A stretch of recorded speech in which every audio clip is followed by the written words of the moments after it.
dando sequência no módulo de bexiga neurogênica, hoje aqui no curso pré-congresso.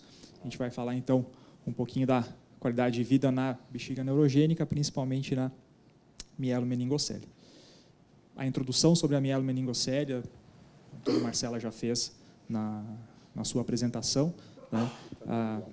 A gente sabe que a mielomeningocele é a forma mais grave, a mais comum da espinha bífida, né?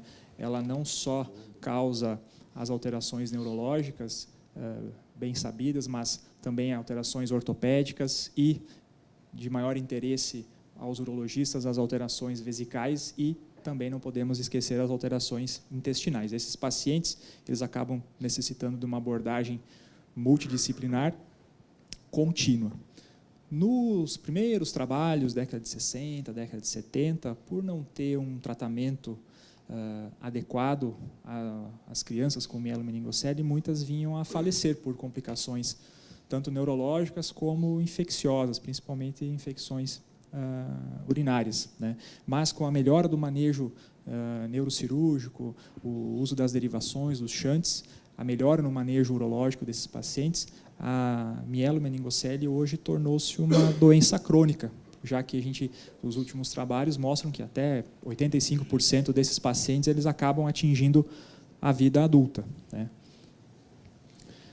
Esses pacientes, por portarem uma doença crônica e que acaba atingindo vários sistemas, eles vão acabar sofrendo múltiplas intervenções, tanto tratamentos clínicos, intervenções cirúrgicas, e esses tratamentos, essas intervenções, elas acabam muitas vezes, claro, ajudando, resolvendo o problema do paciente, mas ela também pode deixar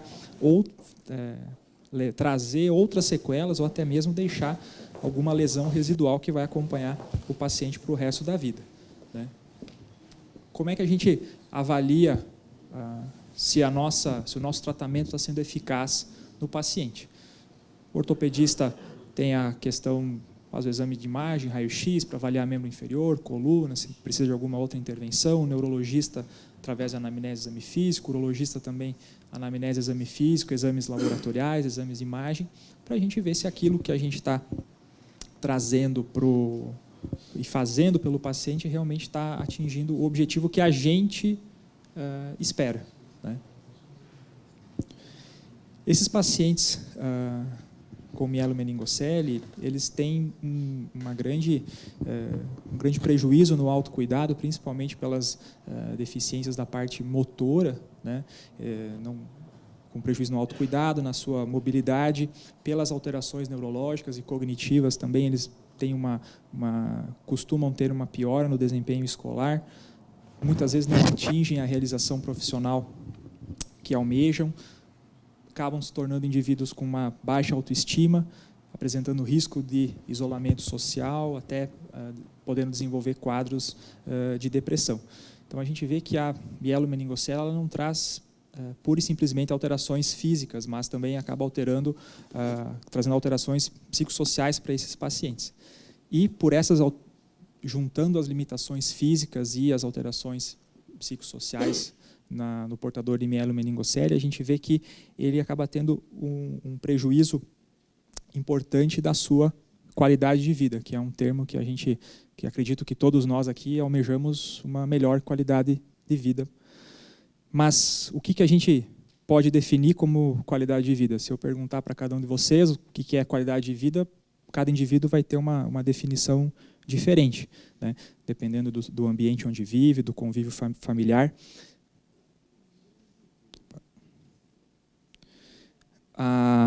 Para tentar padronizar um pouquinho a questão da qualidade de vida, a Organização Mundial da Saúde definiu, a última definição de qualidade de vida é a percepção do indivíduo, né, da sua posição na vida, no contexto cultural e no sistema de valores em que ele vive e em relação aos seus objetivos, expectativas, preocupações e desejos, ou seja, um conceito muito amplo e muito individual. Dentro da área da saúde, a gente trabalha muito com o conceito de qualidade de vida relacionada à saúde. O que seria isso, né? No que a doença propriamente acaba interferindo na qualidade de vida, né? E a qualidade de vida relacionada à saúde, ela é hoje já é um objetivo do tratamento das doenças, né? Melhorar essa qualidade de vida dos pacientes, a gente não pode esquecer também tudo que a gente está propondo. Mas como é que a gente vai avaliar a interferência da doença na qualidade de vida nessa população, em especial os portadores de mielomeningocele? Que mecanismos que a gente pode utilizar? Não tem exame complementar, não é na anamnese, no exame físico. O que a gente espera de melhora na qualidade de vida, né? E qual a repercussão de todo o tratamento que a gente propõe, tanto na parte física, psicológica e social dos pacientes, né? Costuma-se utilizar, para avaliar a qualidade de vida na população em geral, o uso de questionários, né? Entrevistas abertas, sempre levando em consideração tanto os questionários como as entrevistas, as especificidades de cada população, a idade, qual é a doença que esse paciente apresenta, né? A gente avaliar a qualidade de vida numa criança de 5 anos, a gente não espera que ela vá relatar para a gente, né? A gente muitas vezes vai acabar questionando os cuidadores, as pessoas mais próximas. Em especial na população pediátrica, né, a gente tem essa questão da compreensão do que é a qualidade de vida, né?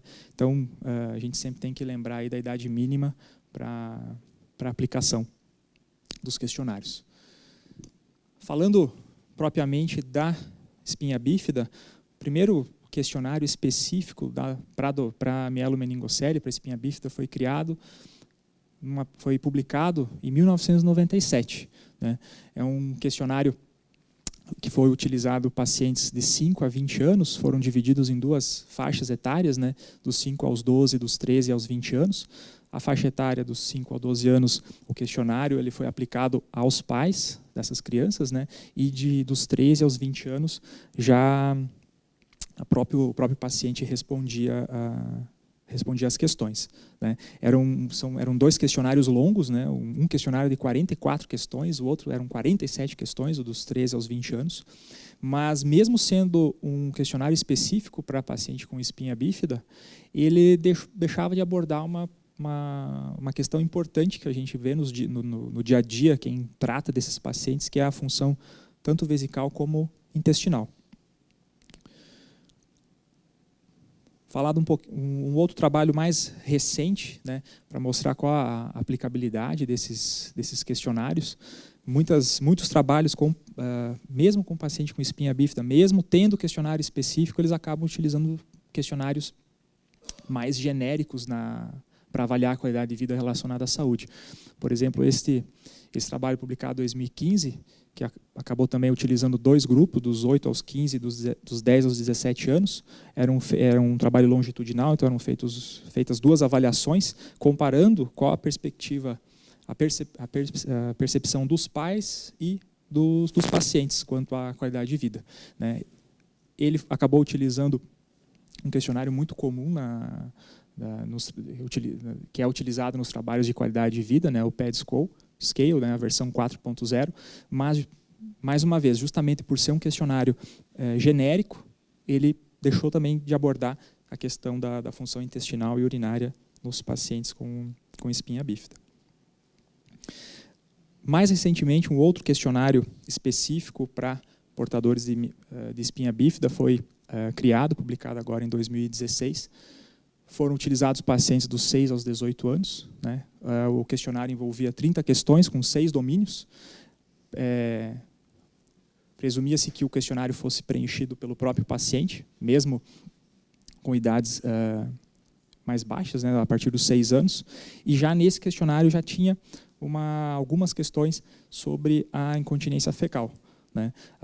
Esse questionário publicado ele foi, na verdade, uma mescla do PEDSCO, aquele 4.0, com o questionário que já existia sobre a avaliação da incontinência fecal.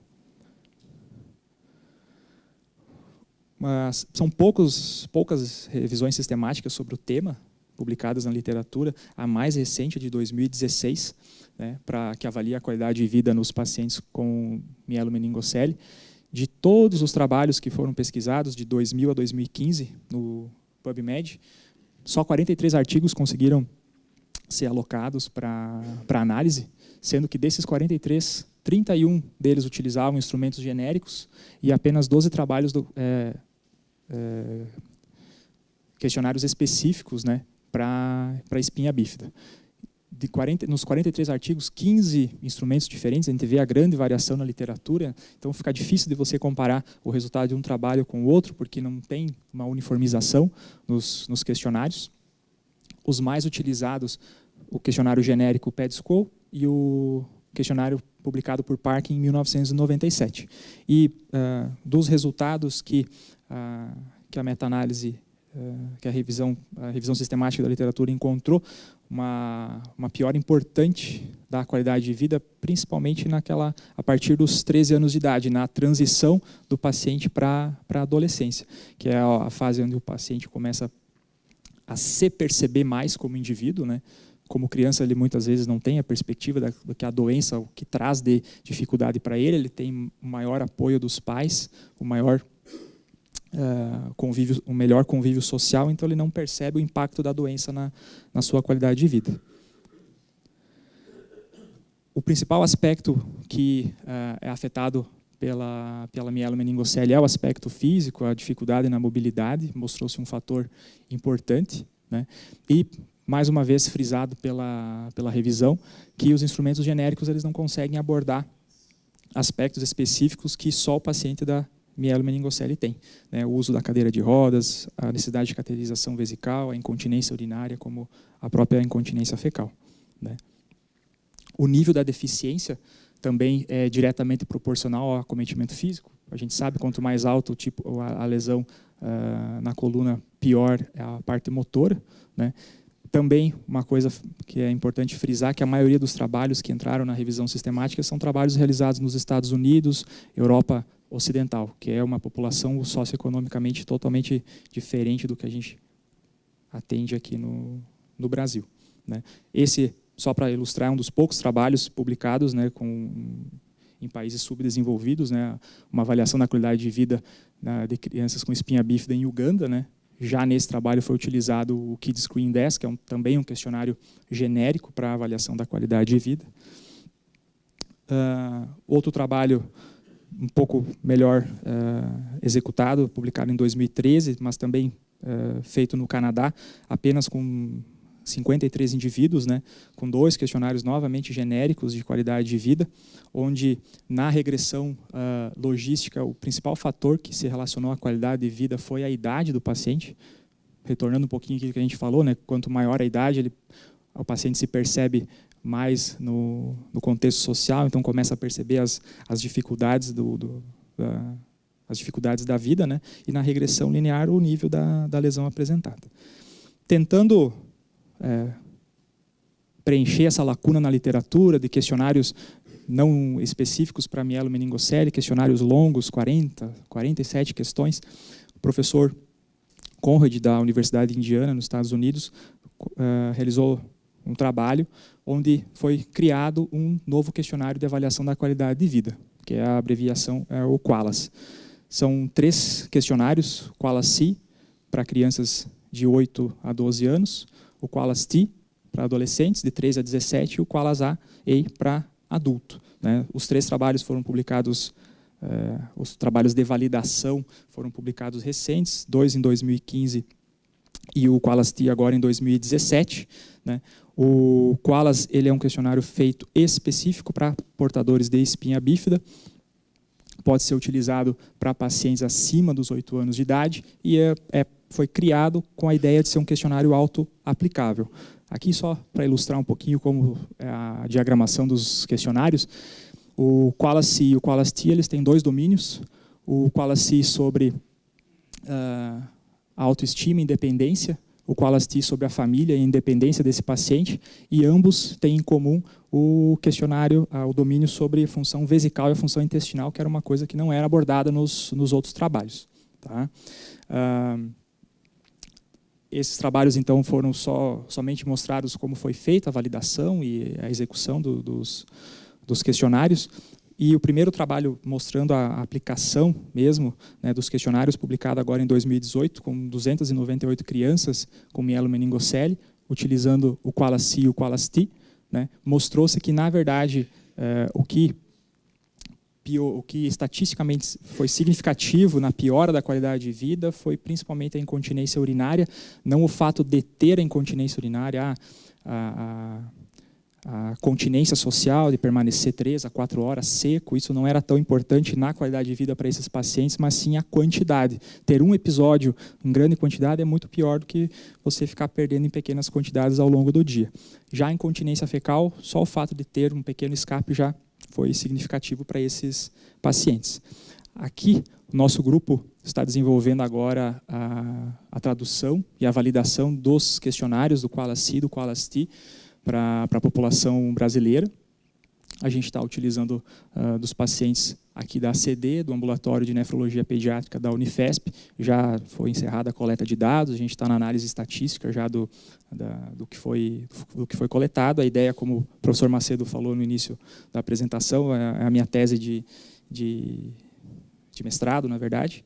E até o final do ano aí a gente vai defender e começar a publicar os resultados para partir para a análise, colocar em prática mesmo esses questionários.